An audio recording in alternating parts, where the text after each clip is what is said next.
चलो इधर पास सारे लोग ध्यान दो, लास्ट लाइन लिखी गई थी तो यही लिखा गया था, सारे लोग कॉपी में जाओ। आखिरी लाइन, कई लोग ऐसे नजर आ रहे हैं लास्ट क्लास में थे ही नहीं। होता यही है ना, खुद बुझाते जैसे ये लास्ट क्लास में सामने लास्ट क्लास में नहीं था, पहली क्लास है या इसके पहले कोई और? ये पहली क्लास है। एडमिशन डेट से हुआ या आ ही नहीं रहे थे? एडमिशन डेट आ नहीं रहे थे, एडमिशन हो गया था ना, फिर यार कैसे मूड बन गया आने का? हाँ, गलती से फंस गए या जाने का मन था हम जल्दी चले गए? हाँ, ये सब पूछना जरूरी होता है ना, मतलब पहली बार किसी से भेंट वार्ता हो तो बनता है ना, पता है रेगुलर क्लास करो, ठीक है? हाँ, रेगुलर क्लास करो, नहीं करोगे तो तुम्हारा अपना नुकसान है, मेरा कोई नुकसान नहीं, हम तो पढ़ा ही रहे, बाकी जो आ रहे हैं वो पढ़ भी रहे हैं। अंतर जानते हो क्या हो रहा है? दूसरे के तुम्हारे बीच में अंतर यही हो रहा है, ये जो सीख रहे हैं वो तुम नहीं सीख रहे हो, पहली बात। दूसरी बात, ठीक, क्लास का अपना एक कल्चर होता है, जब आप क्लास में बैठते हो तो आप ये सारी चीजें सीखते हो। कम्युनिकेशन गैप अगर लोगों के बीच में होना चालू हो गया, अब मेरे को तुमको समझाना पड़ रहा है थोड़ा थोड़ा, चलो जल्दी अब समझाना पड़ रहा है, वो इसीलिए ना, जब ऐसा पता चलता है कि भाई आपका एडमिशन बहुत पहले हो चुका है और आप आए ही नहीं, तो फिर समझाना बनता है उस पर, क्योंकि तुम लोग अभी जिस उम्र में हो समझाने वाला ही काम है अपना, नहीं समझाएंगे तो तुमको हम नहीं समझाएंगे, मतलब घर का बड़ा बुजुर्ग नहीं समझाएगा, ठीक है, मेरे बाल सफेद नहीं हुए अपने, तो जब घर का बड़ा बुजुर्ग नहीं समझाएगा तो कौन समझाएगा ना? ना मेरे हाथ का अपने, ना मेरे दांत गिरे हैं, फिर भी बड़ा बुजुर्ग कह सकते हैं अपने आप को। तब ऐसे केस में फिर ये बनता है, क्लास बैठोगे तो क्लास का एक कल्चर होता है, वो सीखो, लोगों से बतियाओगे तो तुम्हारा एक हेजिटेशन जो होता है ना वो एक दूर होगा, ठीक। और अगर किसी आदमी को हमेशा खाली एक कमरे में बंद रख दिया जाए और अचानक से उसको बाहर निकाल दे, यार दोस्तों के बीच में बतियाना नहीं होता, यार दोस्तों के बीच में तो आबे तबे करके बतिया जाता है ना, वहाँ कहते हैं अबे तय लगाए है सोनो कि ना लगाए, वहाँ ऐसे होता है, ठीक। क्लास में ऐसे नहीं बतिया सकते हो आप, क्लास में बड़े ढंग से बतियाते हो। अभी ये लोग खुद से बतियाएं तो खुद से बतियाएं, जानत रहो हम सुबह ऐसे बतियाएं। क्लास में आदमी थोड़ा सा कल्चर बदल लेता है, क्लास में बात करने के लिए, अच्छा थोड़ा सा, अब ये भी है ना, सामने 4 लोग और बैठे हैं तो उनकी निगाह में करना है, तो उनकी निगाह में बने हुए हैं तो आप थोड़ा ढंग से बात करते हो, तो एक जो बात करने का लहजा होता है वो आपको क्लास में बैठने के बाद कुछ ना कुछ बदलता है, बहुत कुछ सीखने को मिलता है क्लास से। इसीलिए कहा जाता है, डिफिनेशन में लिखते हैं, class is the well defined collection of object. इधर जो भी बैठेगा वेल डिफाइंड होगा, जो भी बैठेगा वेल डिफाइंड होगा। इधर कोई बायो वाला मैथ की क्लास में नहीं बैठ सकता, बायो की क्लास में मैथ वाला नहीं बैठ सकता, माइटोकॉन्ड्रिया के चलते तुम्हारा डिफरेंशिएशन इंटीग्रेशन सब 0 हो जाएगा, तो उधर आप नहीं बैठ सकते हो ना, फर्क है दोनों का। इसीलिए क्लास करो, जितने लेक्चर छूटे हुए सारे ऑनलाइन अवेलेबल मेरे और कि नहीं ना, जितने छूटे हैं वो सारे ऑनलाइन अवेलेबल है, वो कंप्लीट करो, कॉन्फिडेंस डेवलप होगा, एग्जाम में बैठोगे थोड़ा गट्स आएगा कि हाँ सवाल कैसे लगाए जाते हैं। सवाल लगाना एक कला, ठीक, सबको नहीं आती, टेक्निक आपको सीखनी पड़ती है। आप धीमे बैलेंस करते हो, कौन सी इंफॉर्मेशन कहाँ इस्तेमाल करनी है। नमक स्वादानुसार, चीनी स्वादानुसार, ये नहीं कि हलवा बना रहे तो एक बोरा चीनी डाल ना, या दाल बना रहे हो तो नमक उठा के दाल में, या नमक दाल उठा करके नमक में डाल दो, ऐसा नहीं, सब स्वादानुसार, चुटकी भर ना, तो वो सारी चीजें सीखनी पड़ती है, यही आम जिंदगी है, मेंटॉस नहीं। लास्ट लाइन चलो मिलाओ, लास्ट लाइन हम लोग क्या लिखे थे, लिखा गया था इन कंट्रास्ट। कंट्रास्ट का मतलब होता है जस्ट अपोजिट में, इसके विरोध में, या इसके विपरीत ज्यादा अच्छा शब्द है यहाँ पर। इन कंट्रास्ट लैंग्वेज मिलाना, single integral only find area under the curve. अगर आप सिंगल इंटीग्रल की बात करते हो तो केवल और केवल एरिया अंडर द कर्व दे रहा होता है, ठीक। And double integral only find volume under the surface, और जो आपका डबल इंटीग्रल होता है वो वॉल्यूम अंडर द सरफेस दे रहा होता है, ठीक। आगे लिखा गया बट लेकिन triple integral can be used to, लेकिन ट्रिपल इंटीग्रल का इस्तेमाल किया जा सकता है, कैसे, find volume just like the double integral. आप वॉल्यूम निकालने में इसका इस्तेमाल कर सकते हो। वॉल्यूम कैसे आप निकालोगे, बिल्कुल इसी तरह जैसे आप डबल इंटीग्रल में फाइंड आउट कर रहे थे। And find mass when the volume of the region has variable density, जब किसी रीजन में जो वॉल्यूम है, जो किसी रीजन, आपने कोई रीजन लिया, उस रीजन में जो वॉल्यूम है उसमें डेंसिटी लगातार हर पॉइंट पर बदल रही है, तो ऐसे केस में आप यहाँ पर ट्रिपल इंटीग्रेशन का इस्तेमाल मास निकालने के लिए भी कर सकते हो। इसके आगे कुछ और लिखा गया था नहीं, कितने पर खत्म हुआ था, डबल स्टार करके लिखना। लिखा कैसे जाता है ट्रिपल इंटीग्रल को वो लिखना बता रहे हैं, डबल स्टार करके लिखना। Triple integral abstractly written as triple integral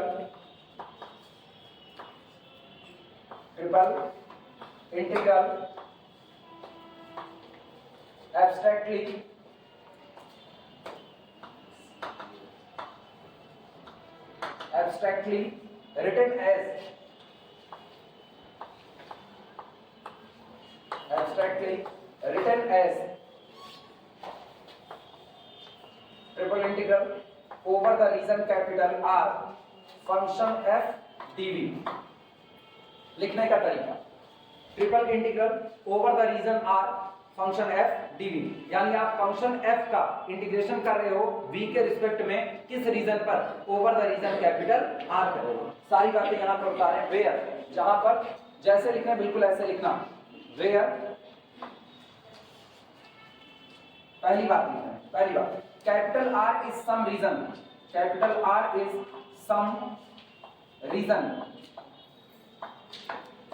capital R is some region in three-dimensional space, in three-dimensional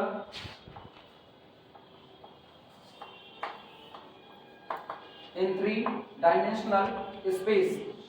capital R जो आपका है वो थ्री डायमेंशनल स्पेस में कोई रीजन है, वो रीजन जहां आप इंटीग्रेशन करना चाहते हो। ठीक, इसके बाद फिर अगला लिखना second, f of x y z is some scalar valued function, scalar valued function is some scalar valued function। f जिसका आप इंटीग्रेशन कर रहे हो वो आपका कोई एक स्केलर वैल्यूड फंक्शन है। स्केलर वैल्यूड फंक्शन ऐसे फंक्शन होते हैं जो डायरेक्शन पर डिपेंड नहीं करते, वो केवल पोजीशन पर डिपेंड करते हैं, उसका नाम ही है। कैसा फंक्शन है? Scalar valued function. वैल्यू कैसी होगी? स्केलर के जैसी।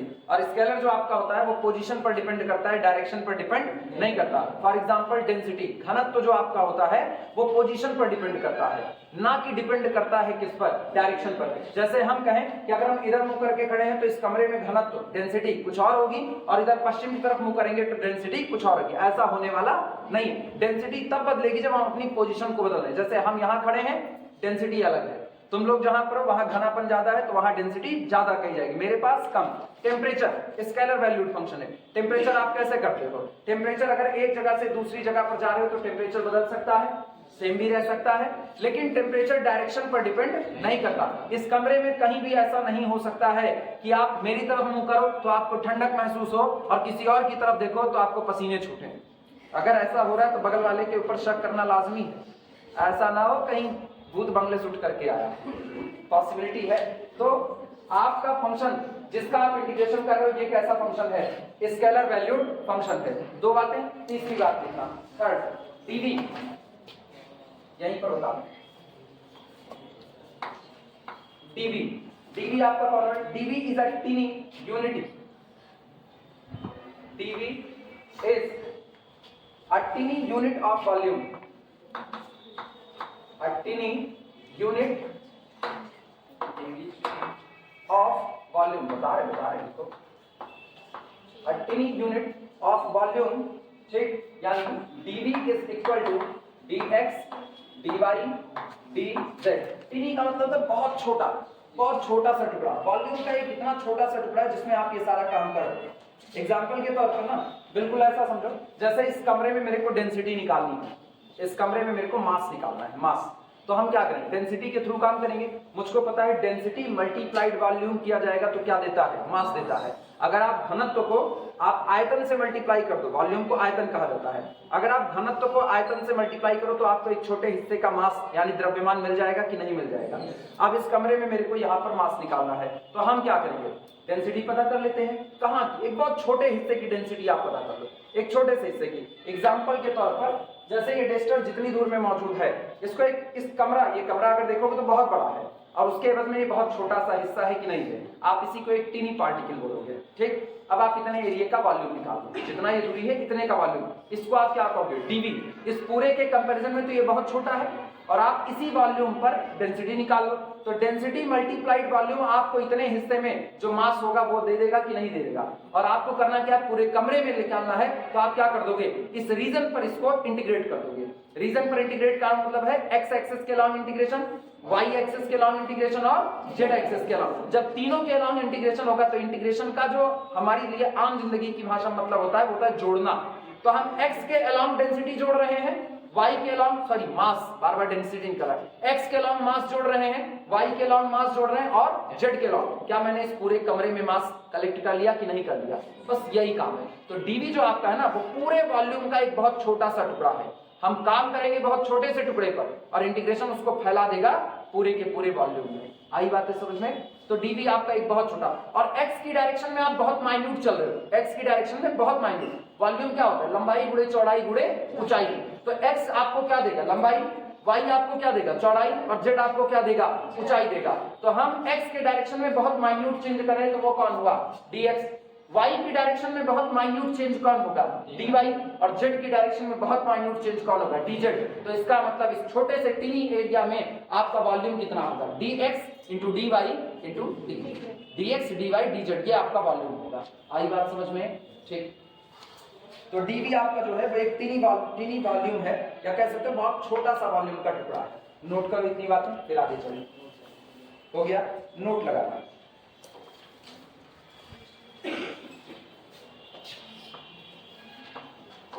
नोट में लिखना, use a three dimensional integral, use a three dimensional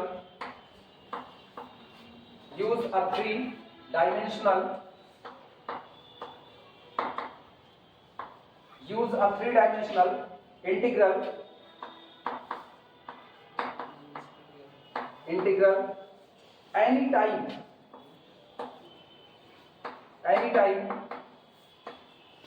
you get that sensation। यार सुनो, छोड़ो फालतू की चीजें ना, फालतू की चीजें ऐसे ही बोल दे रहे ना।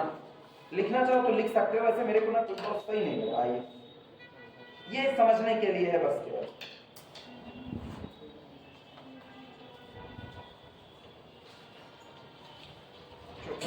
मैथमेटिकली छोड़ो, नोट काटो, मैथमेटिकली फालतू। अरे काम थोड़ी ना इतना बढ़ा देंगे बिना मतलब का, अपने को वो सीखना है जितने से अपना काम चल रहा हो। बाकी तो हम और हर एक चीज बता ही रहे हैं, कुछ करना नहीं, बताएं क्या है, सुनो क्या है।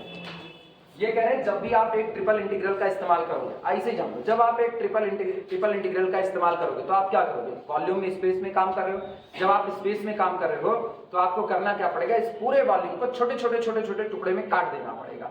चॉपिंग उसी को बोलते हैं कि आप सारे वॉल्यूम को छोटे छोटे टुकड़े में काट दो। ये बताओ, यही काम तो हम वन डायमेंशनल इंटीग्रल पर भी करते आए हैं। जब हम लाइन इंटीग्रल कर रहे थे तो हमने कहा कि मेरे पास ये एक कर्व दिया गया है और मेरे को करना क्या है, मेरे को एरिया अंडर द कर्व निकालना है। जब एरिया अंडर द कर्व निकालना है तो हमने यहाँ पर स्लॉटिंग की। स्लॉटिंग करने के बाद मतलब हम इंटरवल में दौड़ रहे हैं ए से लेकर के कहां तक, बी तक। तो मैंने यहाँ पर चॉपिंग ही तो की थी, जो इसके बीच में रेक्टेंगल डाल दिए थे। मैंने यहाँ पर पहले एक रेक्टेंगल डाल दिया, छोटा सा पहला रेक्टेंगल, फिर मैंने यहाँ पर अगला रेक्टेंगल डाल दिया, ये वाला, फिर मैंने अगला रेक्टेंगल डाल दिया। जब आप यहाँ पर रेक्टेंगल भर रहे हो तो आप कर क्या हो, आप इस पूरे क्लोज्ड इंटरवल ए बी यानी इस पूरे रीजन की चॉपिंग कर रहे हो कि नहीं कर रहे हो। क्लियर हुआ।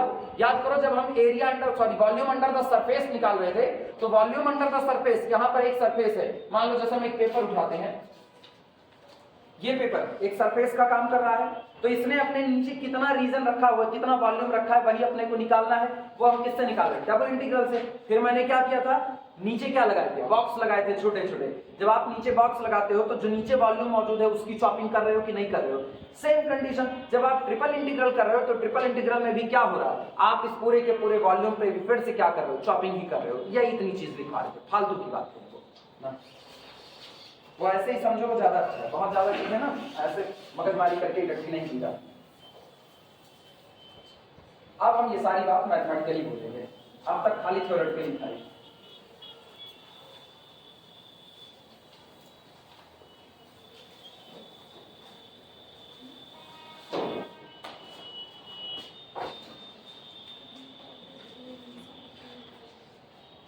ध्यान देना, मान लो ये कोई स्पेस है,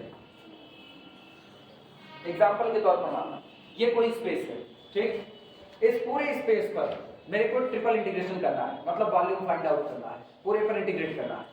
तो हम क्या करेंगे, इसका एक बहुत छोटा सा हिस्सा ले लेंगे, बहुत छोटा सा हिस्सा, नजर आ रहा है तो छोटा सा ना, लेकिन नजर तो आ रहा है। ये जो इतना छोटा सा हिस्सा है, हम क्या करें, हम इसमें x के लॉन्ग वेरिएशन देख रहे हैं, तो x के लॉन्ग जो वेरिएशन होगा बहुत माइन्यूट, वो कौन हो गया, dx। y के लॉन्ग जो वेरिएशन होगा, ये x एक्सिस आपकी है, ये आपकी y एक्सिस है, तो y के लॉन्ग वेरिएशन कौन हो गया, dy, और z के लॉन्ग जो वेरिएशन हो गया वो कौन हो गया, dz। तो इतने हिस्से का वॉल्यूम क्या हो गया, dx dy और कितना, dz। अगर ये डेंसिटी फंक्शन हो, अगर ये डेंसिटी फंक्शन और मुझे मास कैलकुलेट करना हो, तो हम क्या करें, इतने हिस्से की जो डेंसिटी होगी, इतने हिस्से में जो डेंसिटी होगी वो x y z का फंक्शन होगा कि नहीं होगा। Density depend on the space, सही बात या नहीं। डेंसिटी क्या होती है, पोजीशन पर डिपेंड करती है, ये बात तो दिमाग में एकदम क्लियर है। मेरी जगह पर खड़े होगे तो घनत्व कम होगा, तुम्हारी जगह पर आएंगे तो घनत्व ज्यादा होगा। घनत्व का मतलब तुम घनापन समझो, कहां पर भीड़ ज्यादा है, जब कोहरा पड़ रहा होता है तो कहीं पर ओस ज्यादा होती है, कहीं पर कम। कोहरा कहीं ज्यादा होगा, कहीं कम। जहां कोहरा ज्यादा है वहां पानी की बूंदें एक दूसरे के बड़े नजदीक नजदीक हैं, और जहां नहीं है वहां पर दूर दूर है। तो जहां कोहरा ज्यादा है वहां घनापन ज्यादा है, और जहां कोहरा कम है वहां घनापन कम है। इतनी बातें सबको क्लियर है।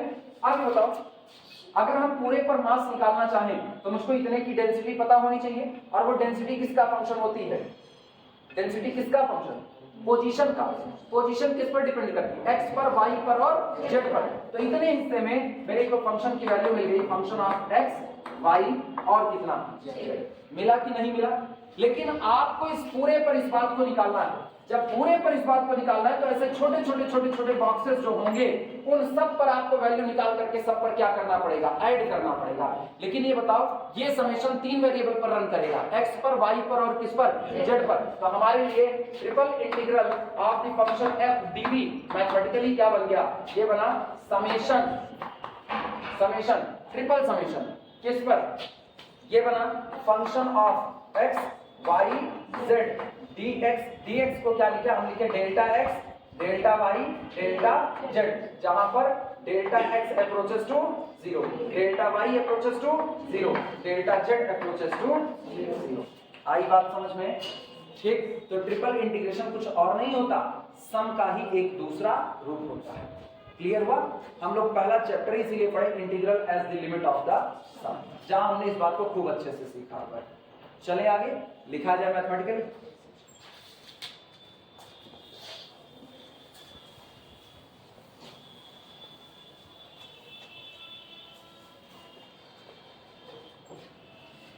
लिखना मैथमेटिकली, हेडिंग डाल देना mathematically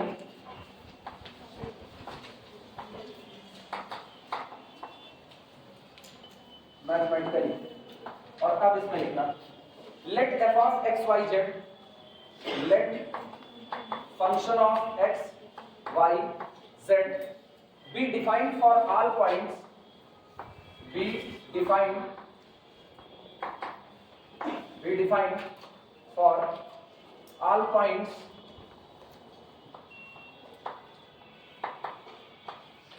be defined for all points in a finite region capital V, in a finite region capital V। हम ये मान रहे हैं, माना f of x y z कोई एक फंक्शन है जो किसी रीजन कैपिटल V में जितने पॉइंट मौजूद है हर पॉइंट पर कैसा है, वेल डिफाइंड है, ठीक। Defined in a region capital V of space full stop. आगे लिखना लेट, माना, अच्छा जिस रीजन में आपने फंक्शन को डिफाइन किया, आपने जिस रीजन में फंक्शन को डिफाइन किया उसके एक छोटे से हिस्से का अगर वॉल्यूम मांगा जाए, बहुत छोटे से हिस्से का, तो वॉल्यूम होता है लंबाई गुणे चौड़ाई गुणे ऊंचाई। लंबाई मिलेगी x से, ऊंचाई मिलेगी, सॉरी चौड़ाई मिलेगी y से और ऊंचाई मिलेगी z से। तो delta x delta y delta z, इन तीनों का प्रोडक्ट करो, ये आपको एक बहुत छोटे से हिस्से का क्या मिल जाएगा, वॉल्यूम मिल जाएगा। क्लियर है ये बातें, लिख रहे हैं इसी बात को। Let delta x delta y delta z, into में है सब, delta x into delta y into delta z be an Dn elementary volume, जो बहुत छोटा हिस्सा होता है वॉल्यूम का ना, उसको एलिमेंट्री वॉल्यूम बोलते हैं। ठीक, an elementary volume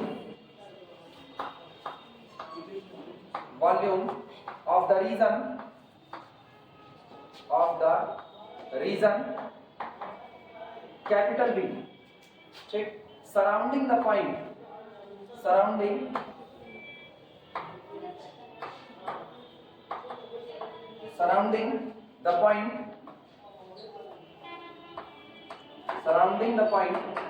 x, y, z, then delta x, delta y, delta z उस छोटे हिस्से का वॉल्यूम है जो पर्टिकुलर किसी पॉइंट एक्स वाई जेड को घेरे हुए है। ठीक, then triple integral over the region capital V या over the volume capital V, triple integral over V of function x y z d x d y d Z.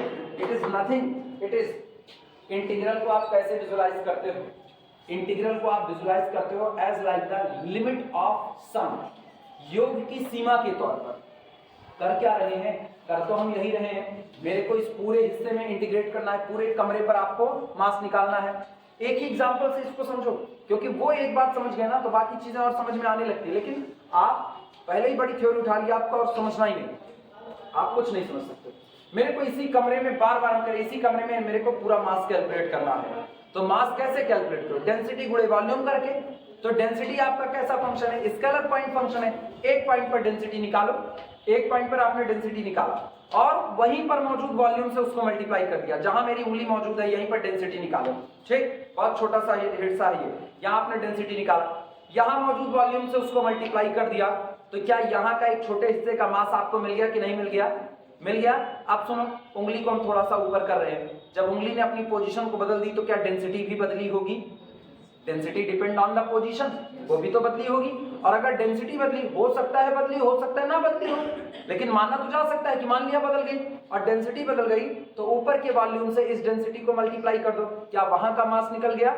आपको इस पूरे कमरे में दो जगह पर मास आपको मिल चुका है। अब आप यही काम कर रहे हो, आप इस पूरे कमरे में छोटे छोटे हिस्से को आपने बांट दिया और छोटे छोटे हिस्से पर बार बार आप एक ही काम कर रहे हो, density multiplied volume, density multiplied volume, density multiplied by volume.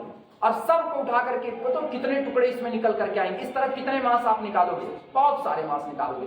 उन सारे मास को आप जोड़ दो, आपको इस कमरे के पूरा मास निकल के आ जाएगा कि नहीं आएगा? हाँ या ना? तो हमको जितना छोटा आप वॉल्यूम करोगे उतना एक्यूरेट आपका रिजल्ट आएगा। तो हम क्या करेंगे, ये जो हम delta x, delta y, delta z ले रहे हैं, ये इतना छोटा होगा कि अप्रोचेस टू कितना हो जाएगा? 0 लिखा जाता है। Then triple integral of function x y z dx dy dz is equal to summation of f of x y z। मान लो ये क्या लिखा गया है? ये लिखी गई है डेंसिटी। मान लो ये क्या लिखा गया? डेंसिटी। तो डेंसिटी किससे मल्टीप्लाइड होगी? वॉल्यूम से। और वॉल्यूम कौन है? वॉल्यूम है delta x into delta y into delta z। तो अभी आपने क्या किया? अभी आपने समेशन किया, अभी आपने क्या किया? समेशन। अब आप इस पर क्या अप्लाई कर दो? लिमिट। तब इंटीग्रल बन जाएगा integral as the limit of sum. और बाहर अब हम यहां पर लिमिट लगा रहे हैं, this is equal to limit सुनना, delta x approaches to 0, delta y approaches to 0 और delta z approaches to 0। Now this is integral as the limit of the sum. ये आपका ट्रिपल इंटीग्रल होता है। नोट करो, मैथमेटिकली डेफिनेशन ये है।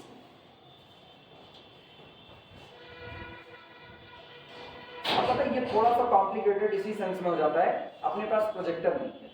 Projector होता ना तो हम जो घर पे स्लाइड रखते हैं, स्लाइड लेकर के आते, बगल में लगाते और तुमको दिखाई देता है कि एक छोटे से हिस्से का वॉल्यूम कैसे पूरे का आपको, तब वहां पर नजर आता है। इसीलिए स्लाइड बड़ी जरूरी है। लेकिन एक काम करना ना, इंटरनेट तो सबके पास अवेलेबल है, ये है ना, तो इनको सुनो, बहनी कह रही है नहीं अवेलेबल है ना, बिना रील्स देखे दिन नहीं बीतता होगा ना। जियो का 2 GB का डेटा सबको एकदम से पूरी तरह ढिल्ला बना दिया है, बिना रील्स देखे दिन नहीं बीतेगा। हाँ या ना? अगर रील्स ना देखी तो बिना व्हाट्सएप पे स्टेटस लगाए दिन नहीं बीतता होगा। बर्थडे मनाएंगे तो आज मेरी फ्रेंड का बर्थडे है ना, स्टेटस लगेगा जरूर, चाहे फ्रेंड इनको आधा केक खिलाई हो और आधा लेकर के घर भाग गए। होता ऐसा ही है। घर जाना, इत्मीनान से यूट्यूब ओपन करना, ठीक, और फिजिकल इंटरप्रिटेशन, हेडिंग डालो physical interpretation of three dimensional triple integral, या फिर geometrical view of triple integral, geometrical view of triple integral, कुछ भी डाल देना, आम घास कुछ भी तुमको उधर से, हाँ लेकिन डालना ट्रिपल इंटीग्रल, वरना कुछ और भी दिखने लगता है वहां पर ना।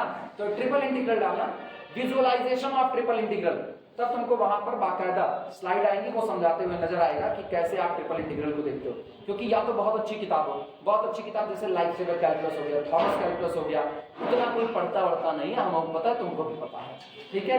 बहुत गट्स वाले लोग होते जो उसको उठाते पढ़ते क्योंकि उसका साइज भयानक है, देखने में अच्छा खासा, इसीलिए यूट्यूब का इस्तेमाल करो।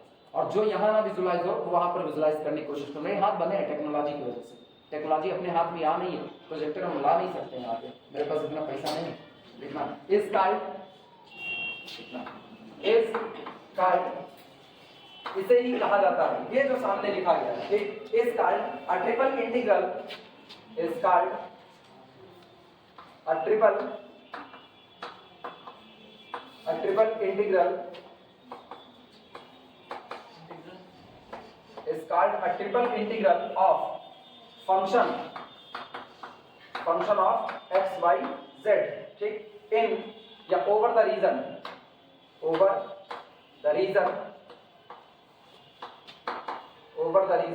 कैपिटल। इसे function f of x, y, z का ट्रिपल इंटीग्रेशन कहा जाता है over the region capital V।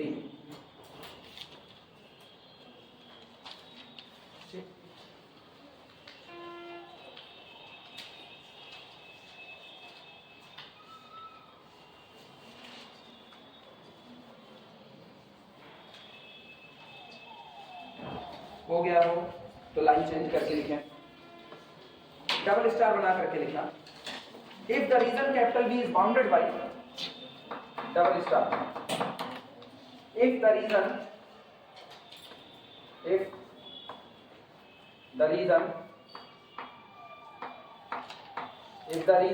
Capital V is bounded by if the region capital V is bounded by the surfaces,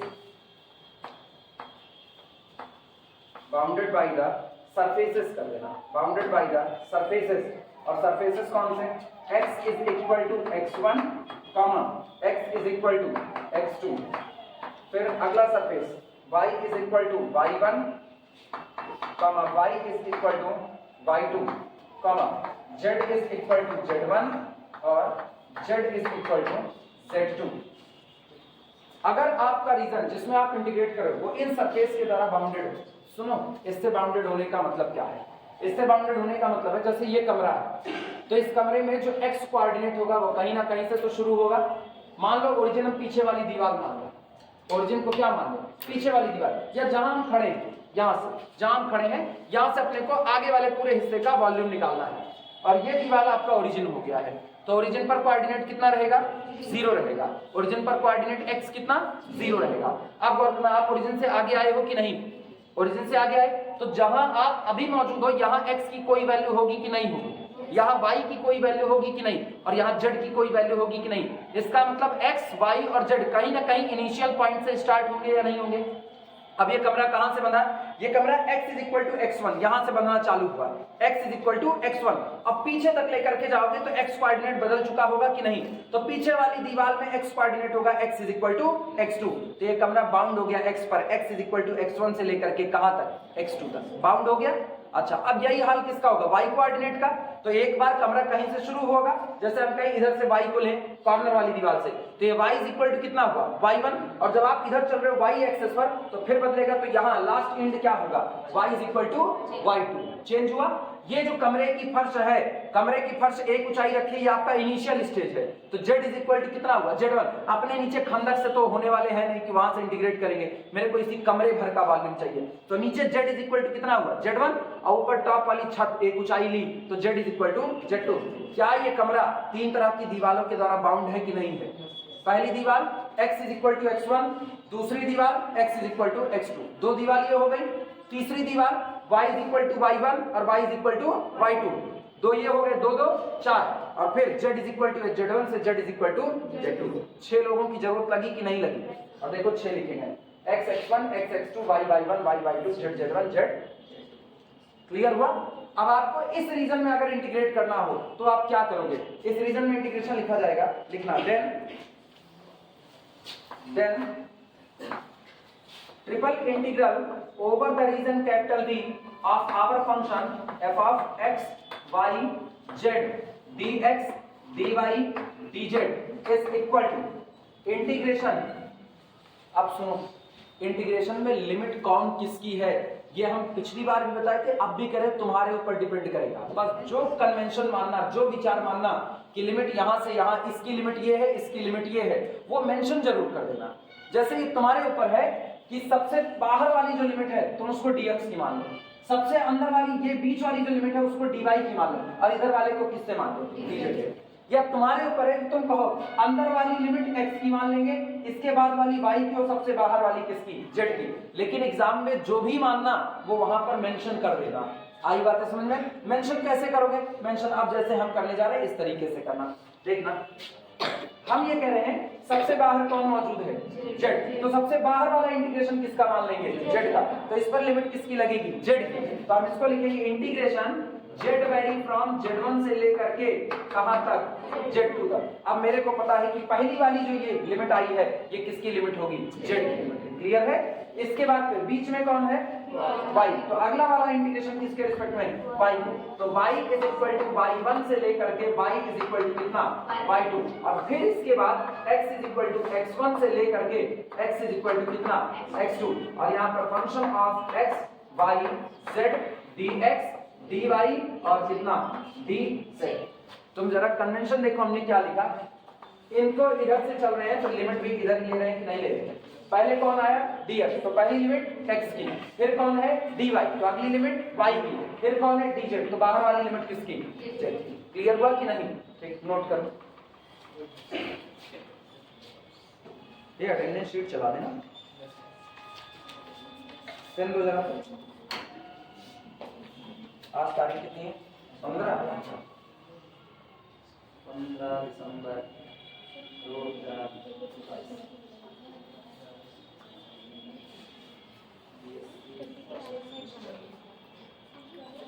लो भैया, किसकी पेन पकड़ो।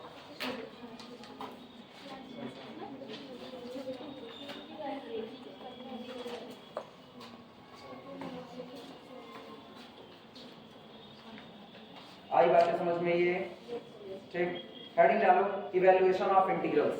इंटीग्रल को निकालो। अब हम धीमे धीमे वर्किंग रूल की तरफ आगे बढ़ रहे हैं, कैसे हम ट्रिपल इंटीग्रल्स को सॉल्व करेंगे।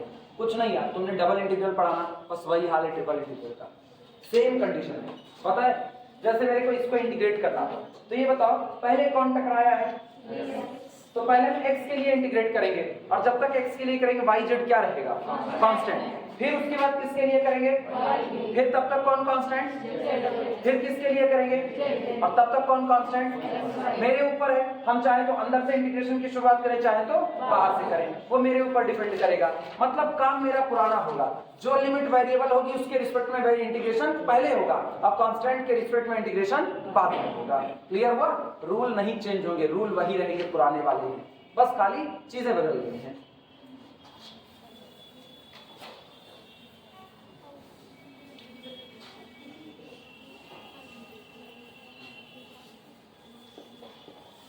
चलो लिखना, हेडिंग डाल दो evaluation of integrals. Evaluation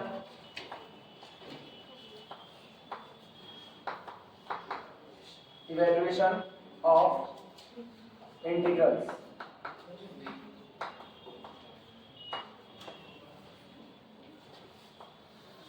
evaluation of integral, इसमें स्टार वन लिखना, पहली बार स्टार लिखो। If x1 x2 y1 y2, if इस इंटीग्रेशन को कैसे निकाला जाएगा यही बताने चल रहे हैं। If x1 x2 y1 y2 z1 z2 all are constants, all are constant। सुनो, ट्रिपल इंटीग्रेशन होगा, जाहिर सी बात है एक्स वाई जेड तीनों की लिमिट आपके पास मौजूद होगी। कहा जा रहा है कि अगर इनकी जो लिमिट है x1, x2, y1, y2, z1, z2, ये सारी की सारी लिमिट कैसी हो गई? कांस्टेंट हो गई। कोई फर्क नहीं पड़ता आप किसके रिस्पेक्ट में पहले इंटीग्रेट करो, किसके रिस्पेक्ट में बाद में, चाहे जिसके रिस्पेक्ट में पहले इंटीग्रेट कर दो, चाहे जिसके लिए बाद में कर दो। लिखना, if these all are constant, ठीक, then the order of integration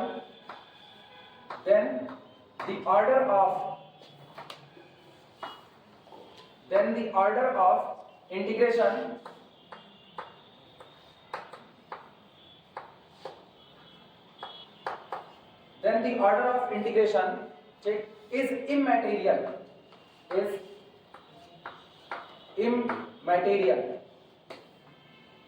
कोई मायने नहीं रखता, is immaterial provided, बशर्ते, शर्त एक इसमें हमेशा बनी रहेगी, प्रोवाइडेड लिमिट जो जिसकी है आप वही रखना। ये नहीं कि x के लिए कर रहे हो और लिमिट आप रख रहे हो z की, ना, x के लिए इंटीग्रेट कर रहे हो तो x की ही लिमिट आएगी, y के लिए कर रहे हो तो y की ही रखी जाएगी, और z के लिए कर रहे हो तो z की। यानी आपको लिमिट का ऑर्डर क्या होगा वो आपको बरकरार रखना पड़ेगा। आई बात है समझ में?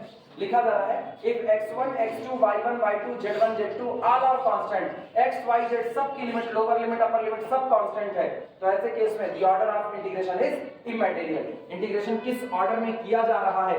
अंदर से, ये देखना, अंदर dx से dz की तरफ किया जा रहा है या dz से dx की तरफ किया जा रहा है, इससे कोई फर्क नहीं पड़ता है, लेकिन लिमिट बरकरार रहनी चाहिए।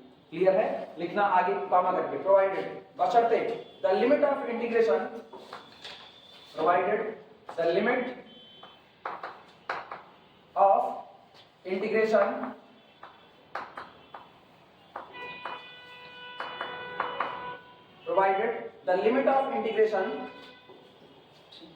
are changed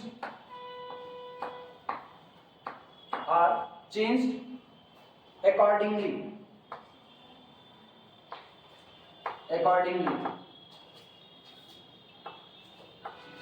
the limit of integration change accordingly। Limit of integration जो आपका होगा उसी के अकॉर्डिंग चेंज होना चाहिए जैसा आप इंटीग्रेशन कर रहे हो। ये तो तब का किस्सा है जब लोअर लिमिट, अपर लिमिट सभी के लिए कैसी बनी रहे? कांस्टेंट बनी रहे। ठीक, दूसरी बात, हाँ हो गया, सबसे पीछे भेजो, ये सीट सबसे पीछे भेजो, पार्सल कर दीजिए, पहुंच जाएगा अपने आप। स्टार्ट करके लिखना। सेकंड पॉइंट, सेकंड लिखना, इफ z1 z2 z2 ठीक आर फंक्शन ऑफ आर, अच्छा हम लिख लें उसके बाद, अब ये वाली बात मेरे लिखने के बाद लिखना, जिससे लिखने का तरीका पता चल जाए। If z1 z2 are function of x y, जो आपकी z की लिमिट है, z की लिमिट किसका फंक्शन बन जाए? बाकी बचे दो वेरिएबल x और y का। इसके बाद अगला सुनना, y1 y2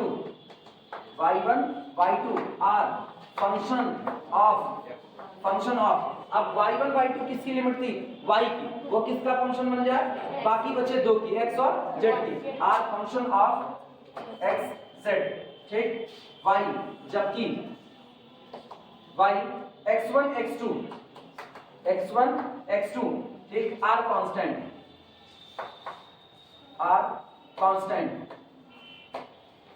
जबकि x1 और x2 आपके कैसे हो जाए? कांस्टेंट हो जाए, ठीक। देन अब पहले ऐसे लिखो, फिर उस तरह से देन करना, नोट करना।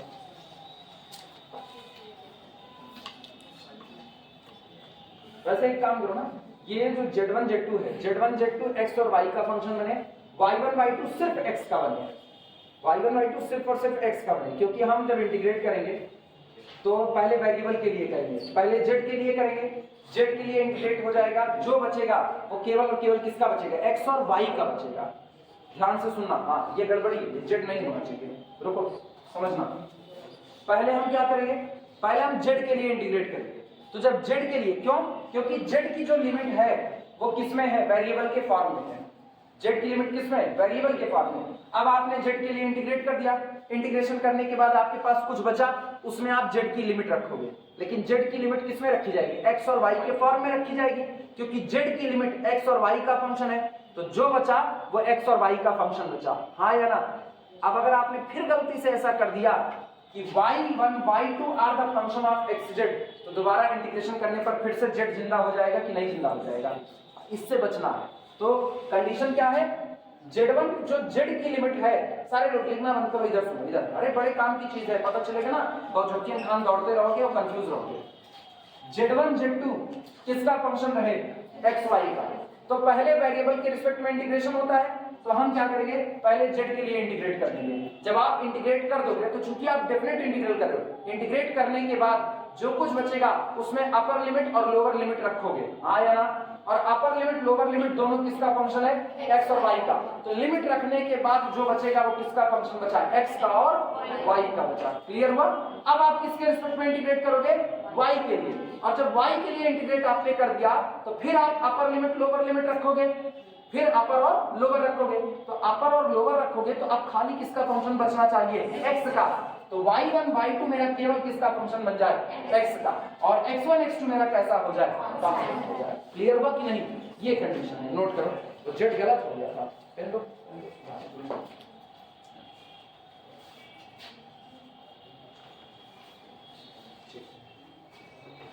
लिखना देन करके आगे हम लिख रहे हैं।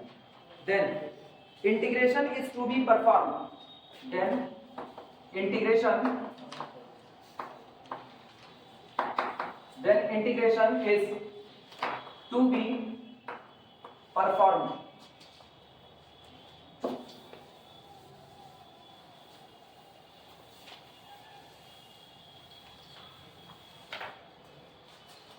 Then integration is to be performed.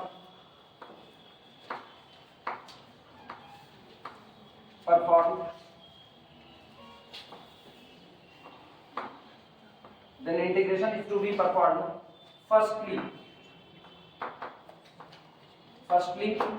सबसे पहले किसके लिए, integration is to be perform firstly with respect to z। चूंकि z की लिमिट कैसी, वेरिएबल, इसलिए सबसे पहले इंटीग्रेशन किसके रिस्पेक्ट में करेंगे, z के रिस्पेक्ट में। लिखा गया then integration is to be perform, तब इंटीग्रेशन परफॉर्म किया जाएगा फर्स्टली, सबसे पहले किसके रिस्पेक्ट में, z के रिस्पेक्ट में। फिर z के लिए हो गया, और उसके बाद किसके लिए, y के लिए, और लास्ट में किसके लिए, x के लिए विद रिस्पेक्ट टू z। देन with respect to y, ठीक, and finally, और लास्ट में, and finally with respect to x, full stop। अब नोट करो पूरा।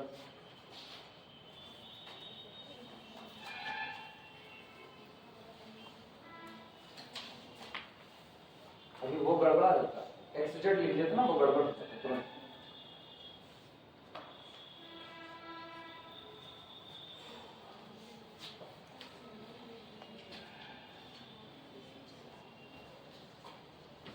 अब मेरे लिखने का तरीका देखना, अब हम लिखने का तरीका भी बदलेंगे। जो अभी हमने पहले लिखा था, triple integration over the region B function of x y z d x d y d z, और उसके बाद जो लिखे हुए थे अभी उसको चेंज करना है। चलिए ये सब हो जाए।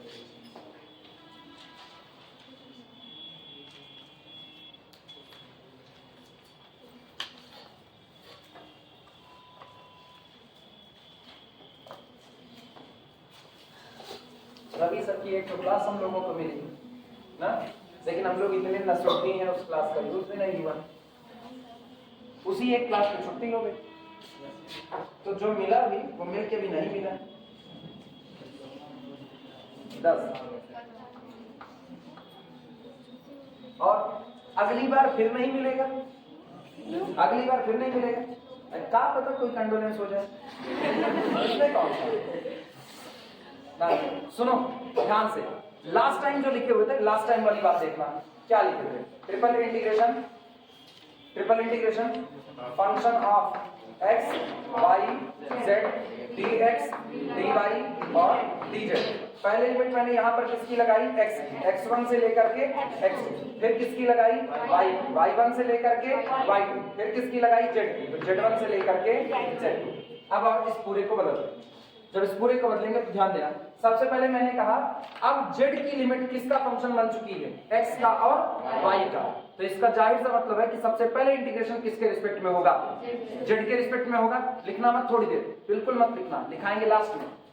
पहले हम इंटीग्रेट करेंगे किसके रिस्पेक्ट में, z के लिए, तो z के लिए करेंगे तो function of x y z का इंटीग्रेशन होगा z के लिए, और z की जो लिमिट है z1 z2 ये फंक्शन बन चुकी है x का और y का, तो लोअर लिमिट देखना, लोअर लिमिट लिख रहे हैं phi1 function of x comma y, और अपर लिमिट है phi2 function of x comma y। सहमत हो कि नहीं? z के लिए इंटीग्रेट किया, लेकिन जो z की लिमिट है वो किसका फंक्शन है, x का और y का, तो phi1 function of xy, phi2 function of xy, lower limit phi1 upper limit phi2। Clear हुआ? वेरिएबल के फॉर्म में मैंने लिमिट रखी हुई है। अब जब ये इंटीग्रेट हो जाएगा तो इसके बाद इंटीग्रेट करेंगे किसके लिए, y के लिए, और y की लिमिट किसका फंक्शन है, x का फंक्शन है, तो इसका मतलब integration psi1 function of x से लेकर के psi2 फंक्शन ऑफ कितना हो गया, x हो गया। क्लियर है कि नहीं? तो पहले z के लिए किया, फिर किसके लिए, y के लिए। अब जब ये पूरा हो जाएगा तो लास्ट में हम इंटीग्रेट करेंगे केवल किसके लिए, x के लिए, और x की लिमिट है इंटीग्रेशन x1 से लेकर के कहां तक, x2 तक। मेरे को देख करके बताओ किसको इस पैटर्न में किसी को दिक्कत है समझने में, इस पैटर्न में किसी को दिक्कत? पहले भी यही करते आए हैं, वेरिएबल की लिमिट जहां होगी सबसे पहले उसी के रिस्पेक्ट में इंटीग्रेशन होगा। आज वेरिएबल की लिमिट दो लोगों की है, किसकी किसकी, z की और y की, तो पहले किसके लिए निपटाए, z के लिए, क्योंकि वो दो वेरिएबल पर डिपेंड कर रहा है, x पर और y पर, उसकी जो लिमिट है वो दो लोगों का फंक्शन है, तो पहले उसको निपटाए, फिर इसके बाद y का निपटाए। क्यों, y कितने लोगों का, y की लिमिट क्या लोगों का फंक्शन है, एक लोगों का, और फिर लास्ट में किसको निपटा दिया, x का, जो कैसा रहा, कांस्टेंट का। क्लियर हुआ? चलो लिखते हैं इस बात को।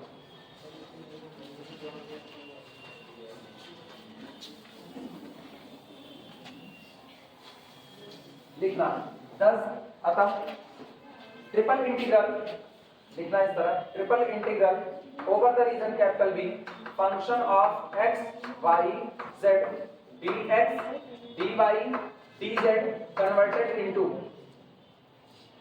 dx dy dz is equal to, लिखना है सबसे पहले, अब बाहर सबसे बाहर किसकी होगी, x की limit, x vary from a से लेकर के कहां तक, b तक, फिर इसके बाद किसकी होगी अंदर में, y की लिमिट, और y is equal to psi1 function of x, और upper limit psi2 function of कितना, x, और इसके बाद फिर z की लिमिट, और z की लिमिट होगी z is equal to phi1 function of x y, और अपर लिमिट है phi2 function of x y, ठीक, f of x y z, पहले इंटीग्रेशन होगा z के लिए, फिर होगा y के लिए, और लास्ट में होगा x के लिए। सामने लिखा गया है, नोट कर।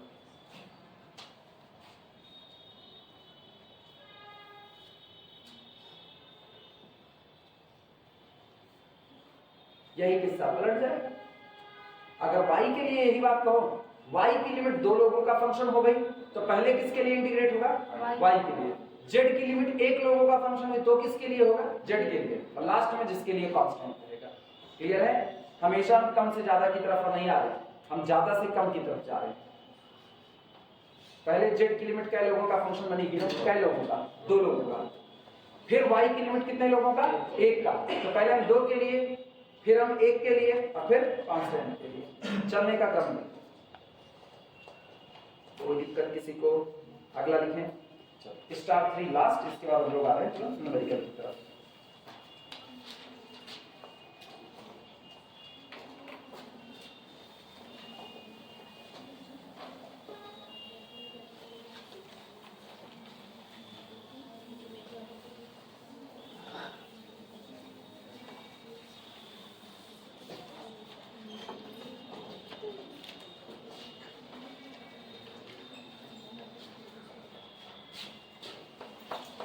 स्टार्ट, लिखना, इफ, अगर ऐसा हो, if f of x y z is equal to 1। जिस फंक्शन से आप काम करो अगर वो फंक्शन कांस्टेंट हो जाए कितना 1, फंक्शन कितना हो जाए 1, जरा वहां f(x,y,z) की जगह पर 1 रख दो, ये सामने लिखा गया है, यहाँ f(x,y,z) की जगह पर कितना रख दो 1। तो एक्चुअल में ये कौन है, ये एक्चुअल में dv है कि नहीं, यानी जिस दिन आपका f(x,y,z) 1 होगा उस दिन ट्रिपल इंटीग्रल आपको कुछ नहीं केवल और केवल क्या देगा, वॉल्यूम देगा। आई बात समझ में, केवल वॉल्यूम देगा। तभी हम कहते हैं कि हम ट्रिपल इंटीग्रल की मदद से वॉल्यूम को भी निकाल सकते हैं, जो वॉल्यूम हम किसकी मदद से निकालते हैं, डबल इंटीग्रल की मदद से निकालते हैं। क्लियर हुआ कि नहीं। और जिस दिन ये 1 नहीं होगा उस दिन ये वॉल्यूम नहीं देगा बल्कि कुछ और ही दे रहा होगा। वो डिपेंड करेगा इस फंक्शन पर कि एक्चुअल में ये कौन है। अगर ये डेंसिटी है, अगर ये डेंसिटी है तो डेंसिटी मल्टीप्लाइड बाय वॉल्यूम क्या होता है, मास। तो आपको ये पूरा ट्रिपल इंटीग्रल क्या दे रहा होगा, मास दे रहा होगा। आई बातें समझ में, ठीक। इसी को लिख रहे हैं, if f(x,y,z) is equal to 1 then triple integral over the region capital B dx dy dz gives the volume of the region B, gives the volume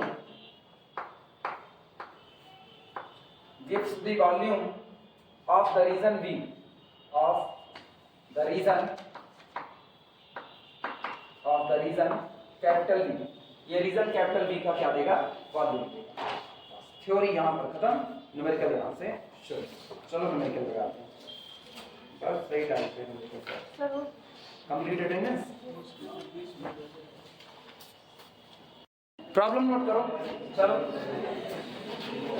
problem लिखो। नहीं मेरे को बड़ी तकलीफ है, हम कह के परेशान हो रहे हैं, क्लास करो क्लास करो क्लास करो। और बड़ी दिक्कत ये है ना, रेगुलरिटी नहीं आ पाती है। जब तक तुम रेगुलर नहीं होगे तब तक क्या मतलब रह जाएगा किसी चीज का। रेगुलर हो, पता है इंटरेस्ट बनाने के लिए सबसे जरूरी होता है रेगुलर होना। अगर आपको इंटरेस्ट बनाना है तो पहली चीज है आपको रेगुलर होना पड़ेगा। ठीक है, तुमको गणित नहीं समझ में आती है, सबको नहीं आती है, हम भी मान रहे नहीं आती है, किताब से रेगुलरिटी रखो, देखेंगे तुमको जरूर। किताब से एक कमिटमेंट कर दो, देखेंगे तुमको जरूर, हो चाहे ना हो, आए चाहे ना आए, तुमको देखेंगे जरूर। तुम किताब देखना चालू करोगे ना, देखते देखते देखते तुम्हारी आदत पड़ेगी पन्ना पलटने की, पन्ना पलटेंगे जरूर, और फिर आदत पड़ेगी पन्ना पलटेंगे, आप कलम उठाएंगे जरूर, नहीं आएगा 2 बार लगाएंगे जरूर, तिबारा फिर लगाएंगे। चलो वो सवाल नहीं आएगा, लेकिन जो आसान वाले हैं वो जरूर निपट जाएंगे। आसान वाले निपटने चालू हो जाएंगे। एक बार देखो कोई चीज नहीं आती है, दोबारा देखो नहीं आती, तिबारा देखो जरूर आएगी, थोड़ा ना थोड़ा तो जरूर आएगी। अपने तुमको वो नहीं सुना रहे कविता ना, जो लाइन लिखी गई थी, करत करत अभ्यास से जड़मती हो सुजान रसरी आवत जात के सिर पर, नहीं सुना रहे। लेकिन ये बात बड़ी ट्रू फैक्ट है, बहुत ट्रू फैक्ट है कि अगर आप किसी सवाल को बार बार देख रहे हो ना, आपको उस सवाल का रिदम पता चलता है, ये सवाल किस रिदम में आपसे बात कर रहा है। और एक बार सवाल का रिदम पकड़ में आ गया, सवाल लगने में देर नहीं लगती है, अनायास नहीं बनेगा। ये वो चीज है जिसमें इंटरेस्ट नहीं पैदा होता है, इसमें इंटरेस्ट बनाना पड़ता है। और इंटरेस्ट तभी बनेगा जब आप इससे जबरदस्ती बतियाओगे। ठीक है, तुमको नींद आ जाती है, सो जाओ, दोबारा उठोगे फिर तुम्ही को देखेंगे, कई बार सोगे, शरीर भी कहेगा बस बेटा अब थक गया, अब नहीं सोना है, अब तुमको सोना ही नहीं, अब तुम सवाले देख लो, शरीर भी आपका ये कहेगा। और जितनी बार इसको प्रैक्टिस करोगे उतनी बार, एक बार इंटरेस्ट बन गया फिर तुम्हारा इंटरेस्ट कोई छुड़ा भी नहीं सकता, ये भी मान के चलो, फिर कोई नहीं छुड़ा सकता। इसीलिए कहा जाता है किताब वो रखो जिसमें मैक्सिमम सॉल्ड एग्जांपल मिले। पता है कई लोग इसका विरोध करते हैं, हम नहीं करते हैं। कई बार जब तुमको सॉल्ड एग्जांपल मिलेंगे तो तुम्हारे अंदर एक गट्स पैदा होगा, चलो यार ये वाला सॉल्व इसको लगाते हैं, ये सॉल्व इसको, अब उसके जैसा किसी और को खोजो, वो लगाओ, वो लगा लिए ना तो वो लगा लोगे, वो तुम्हारी प्रैक्टिस कर रहा है। फिर धीमे धीमे क्या होगा, फिर धीमे धीमे तुम्हारी आदत पड़ चुकी है। अब तुम कहोगे ठीक है सवाल लाओ देखते कैसे लगता है, जितनी वैरायटी तुमने सीखी हुई है वो सारी वैरायटी उसके ऊपर आप अप्लाई कर दो, किसी न किसी से तो सॉल्व होगा। टोटल 100% न्यूमेरिकल में से केवल और केवल 2 से 3% न्यूमेरिकल ऐसे होंगे। 100 न्यूमेरिकल तुम लगाओ, 100 में से केवल 2 या 3 न्यूमेरिकल ऐसे आएंगे जिसमें तुमको अलग से दिमाग खपाना पड़ेगा। यानी जो होता नहीं है ट्रिग्नोमेट्री में, कुछ जोड़ दिया कुछ घटा दिया, कुछ जोड़ दिया कुछ घटा दिया, वो अलग से दिमाग लगाने वाले 2 ही 3 होंगे। बाकी जितने होंगे वो सब अपनी इंफॉर्मेशन खुद ही दे रहे हैं, पेड है उनका, वो उतने लगेंगे। तो इंटरेस्ट बनाने से बनेगा, हवा में इंटरेस्ट नहीं बनेगा। इसीलिए जितना गोला मारोगे उतना अपने इंटरेस्ट से दूर हो रहे हो। गोला मत मारो, रेगुलर रहो। जो रेगुलर हैं उनको पता चलता है फायदा किस चीज का होता है। तब घर जाकर के मन करता है 2 सवाल और भी लगा देते हैं। प्रॉब्लम लिखना,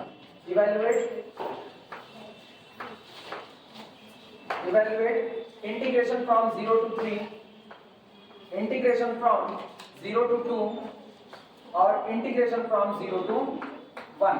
फंक्शन है x plus y plus z, x plus y plus z, dz, इसके बाद dx और dy, ये रहा, इनको इंटीग्रेट करना है। बहुत सीधा सा रूल है, यहाँ हाथ रखेंगे, यहाँ हाथ रखेंगे, इंटीग्रेशन करने का जो रास्ता है वो कैसा जाएगा, ये पहले किसके लिए z, फिर किसके लिए, फिर किसके लिए y के। अच्छा, जब इधर ऐसे जा रहे हैं तो लिमिट कैसे चुनेंगे, ऐसे।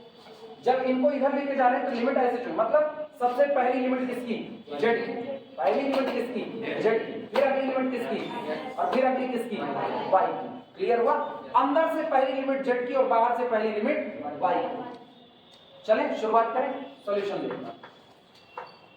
सॉल्यूशन, इंटीग्रेशन लिखने का तरीका सीखें। Integration from 0 to 3, integration from 0 to 2, और यहां पर बताते चलते हैं इंटीग्रेशन, इसको लिख दो तो ये किसके लिए, y के लिए, तो y वेरी फ्रॉम 0 से लेकर के 3, ये किसके लिए, बीच वाला x के लिए, x वेरी फ्रॉम 0 से लेकर के 2, इंटीग्रेशन फ्रॉम z 0 से लेकर के 1, ठीक, x plus y plus z, और कितना, dz dx dy is equal. शुरू करें। सबसे पहले इंटीग्रेशन किसके लिए, z के लिए। देखना सारे लोग लिखना बंद करो, इधर देखो, इंटीग्रेशन y वेरी फ्रॉम 0 से लेकर के कितना, 3, इंटीग्रेशन अगला x वेरी फ्रॉम 0 से लेकर के कितना, 2। दिमाग में बात बैठाओ, आप अंदर वाले को इंटीग्रेट करो किसके लिए, z के लिए। जब तक z के लिए होगा x और y कांस्टेंट, तो ये बताओ integration of x dz, integration of x dz कितना होगा, xz होगा कि नहीं होगा, सहमत हो सारे लोग। अगला integration of y dz, y plus y z होगा, और प्लस अब आप z का इंटीग्रेशन करोगे तो कितना, z स्क्वायर अपॉन कितना, 2। और ये बताओ इस पूरे पर लोअर लिमिट कितनी चढ़ेगी, 0, अपर लिमिट कितनी, 1, बाहर इंतजार कौन करेगा, dx और कितना, dy। हाँ या ना, 2 मिनट रुको, फिर ध्यान दो। अगली बात, this is equal to integration from y 0 से लेकर के कितना, 3, इंटीग्रेशन x वेरी फ्रॉम 0 से लेकर के कितना, 2। लिमिट रखना सीखो, कई काम अपने सीधे करते हैं, सीधा काम देखना। अपर लिमिट छोड़ दो थोड़ी देर के लिए, लोअर लिमिट जब आप 0 रखोगे तो लोअर लिमिट किसके लिए रखोगे, z के लिए।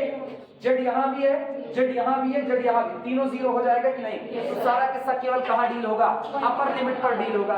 अपर लिमिट रख दो, 1 रखो तो ये कितना, x, 1 रखो तो ये कितना, y, और 1 रखो तो ये कितना, +1/2, और इंटीग्रेट होगा dx dy। लिखा जा सकता है कि नहीं, नोट करो।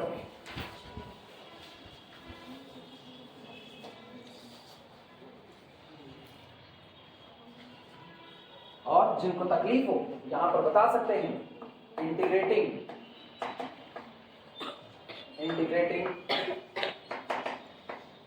विद रिस्पेक्ट टू z, यहां आपने किसके रिस्पेक्ट में इंटीग्रेट किया है, z के लिए किया है, वो मैंने यहां पर मेंशन कर दिया। अब हम x के लिए करेंगे, उसको भी मेंशन कर देंगे।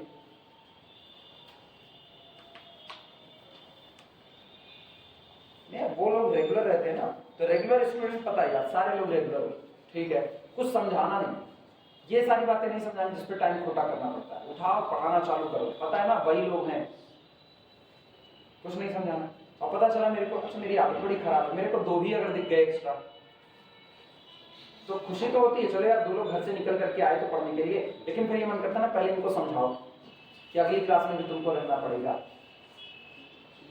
ठीक है, सारी क्लासेस नहीं समझ में आती हैं, तो इसका मतलब ये थोड़ी है कि जो समझ में आने लायक है उससे भी भाग जाओ, दोबारा खोजोगे ना, खोज करके हेर करके बीच से ना, इसे लिख रहे हेर करके, खोजना अलग है, हेरना अलग खोजने हेरने के बीच में फर्क होता है। कहोगे नहीं सर वो शुद्ध हिंदी है, ये थोड़ी अशुद्ध है, ऐसा नहीं है, हेरना बड़ी शिद्दत के साथ होता है। हम हेर करके खोजते हैं, किसको हेर करके खोजते हैं कि किसको नहीं आ रहा, पहले उसी को पकड़ो, बताओ कैसे होगा ये। अब फिर कुरेद करके ना पूछने वाला कोई मिलना जुलने वाला नहीं है तुमको कि कुरेद करके कोई पूछेगा भाई ये समझ में आया कि नहीं, भाई नहीं समझ में आया कि नहीं। हम मिल गए बस, that's why I am experience. कह सकते हो। चलो दिस इज इक्वल टू, किधर आना वापस, आपकी किसके लिए इंटीग्रेट होगा, x के लिए। आप ध्यान रखना x के लिए होगा तो y कैसा रहेगा, कांस्टेंट। पहले इसको x के लिए निपटाओ, x के लिए पहले बाहर हम y की लिमिट छोड़ देते हैं। y वेरी फ्रॉम 0 से लेकर के कितना 3। अब अंदर का इंटीग्रेशन सुनो, x के लिए इंटीग्रेट करो तो कितना होगा x स्क्वायर अपॉन कितना 2। अच्छा इधर आना, y तो कांस्टेंट है, बाहर आया तो इंटीग्रेशन ऑफ y dx कितना बनेगा, yx बनेगा। ठीक, हाँ भाई y x बना, और इसका बोलो कितना हाफ x, इसका होगा प्लस 1/2 x, और लिमिट कहां से कहां तक चढ़ेगी, 0 से लेकर के 2 तक चढ़ेगी, और बाहर कौन इंतजार करेगा, dy इंतजार करेगा। हाँ या ना भैया, जिनको ये नहीं समझ में आ रहा उनको हम एक बार में फिर बता दो। सुनो हो क्या रहा है, ये लिमिट अंदर जा रही इंटीग्रेट करने के लिए, तो एक्चुअल में तुम इसको भूल जाओ। सुनो जिनको नहीं आ रहा इसको भूल जाओ और इनको अंदर भेजो। जब ये अंदर जाएगा तो लिखा गया इंटीग्रेशन फ्रॉम 0 से लेकर के 2 और कितना x dx प्लस इंटीग्रेशन 0 से लेकर के 2 कितना y dx और प्लस इंटीग्रेशन 0 से लेकर के 2 हाफ और कितना dx। अब मेरे को पता है जब आप x के लिए करो तो y तो आपका क्या रहेगा, कांस्टेंट रहेगा। ये तो इंटीग्रेट होकर के x/2 देगा, हाँ या ना। इसमें y कांस्टेंट तो y को बाहर निकालो, y बाहर आया तो इंटीग्रेशन dx का मतलब केवल क्या बना, x बना। उसी को मैंने सीधे लिख दिया कितना yx। 1/2 कांस्टेंट है, बाहर आया तो केवल कितना बना, x बना, तो मैंने सीधे लिख दिया। क्लियर हुआ कि नहीं।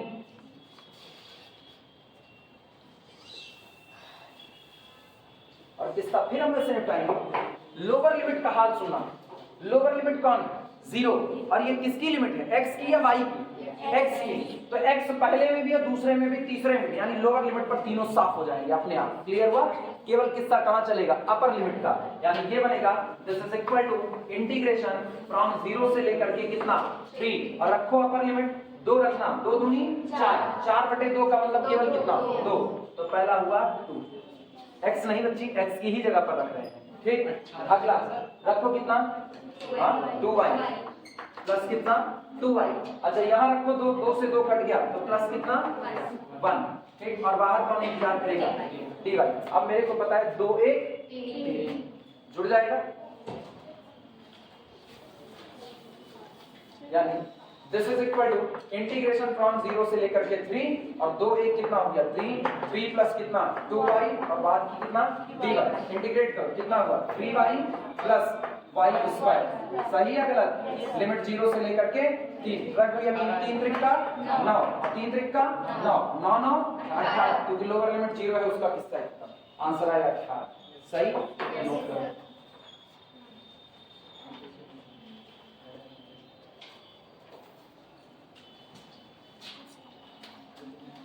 नोट करो, अपने पास टाइम है, 15 मिनट बाद मेरी क्लास है, एक सवाल तो अभी और लगेगा।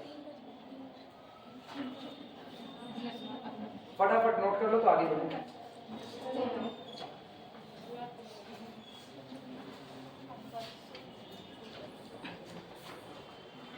पुरानी अटेंडेंस से मिलाया ना तो हम गायब चल रहा है। कुछ मेरे को शक्लें याद हैं, वो गायब चल रही हैं, नाम नहीं याद, शक्लें याद हैं। हाँ कौन, नाम ना बताना, नहीं तो रिकॉर्डिंग चल रही है, कहेंगे तुम्हें बताई थी सर। चलो बेटा देखो,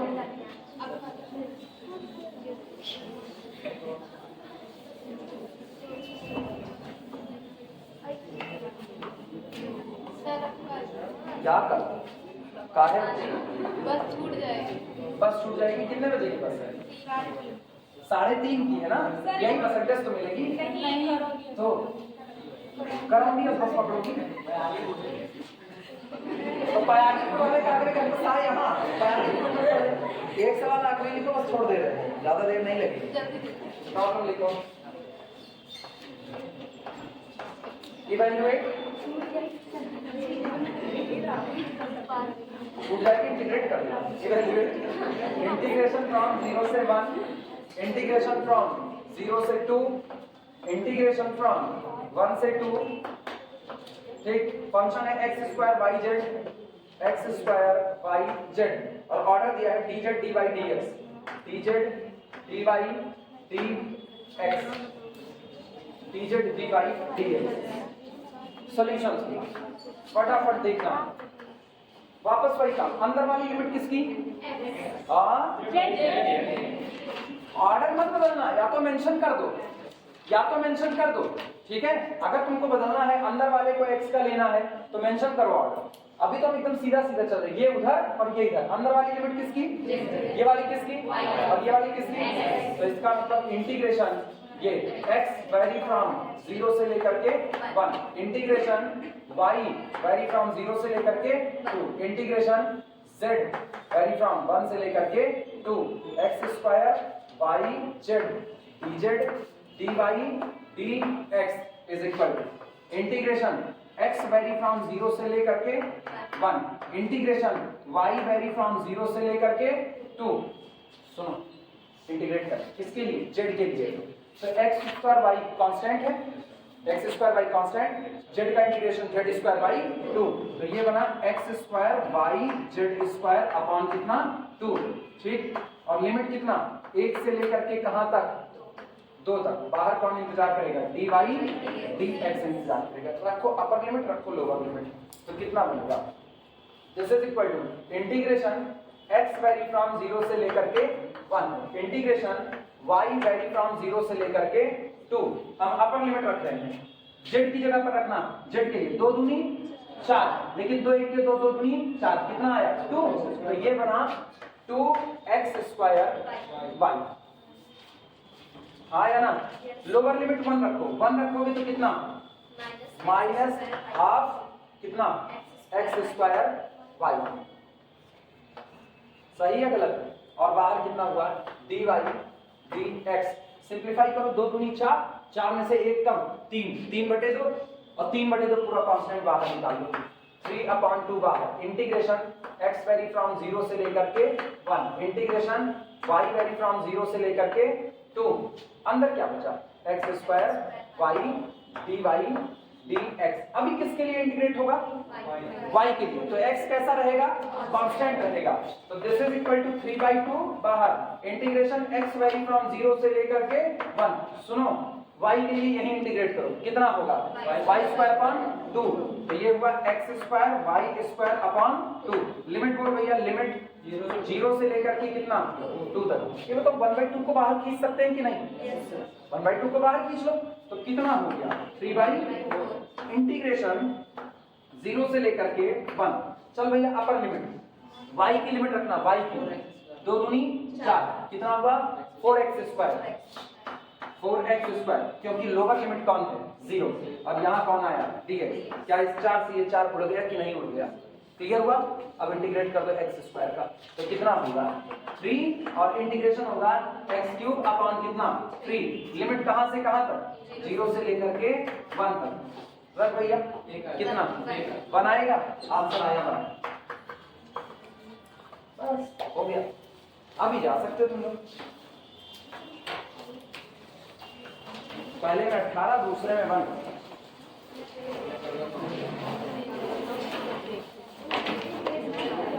फटाफट नोट कर लो और अब जा सकते हो। 5 मिनट का सवाल बस।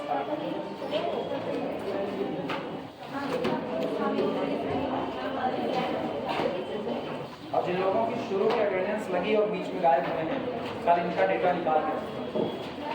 शुरू में कुछ लोग बड़ी रेगुलर अटेंडेंस लगे, बाद में गायब बिना बताए गायब।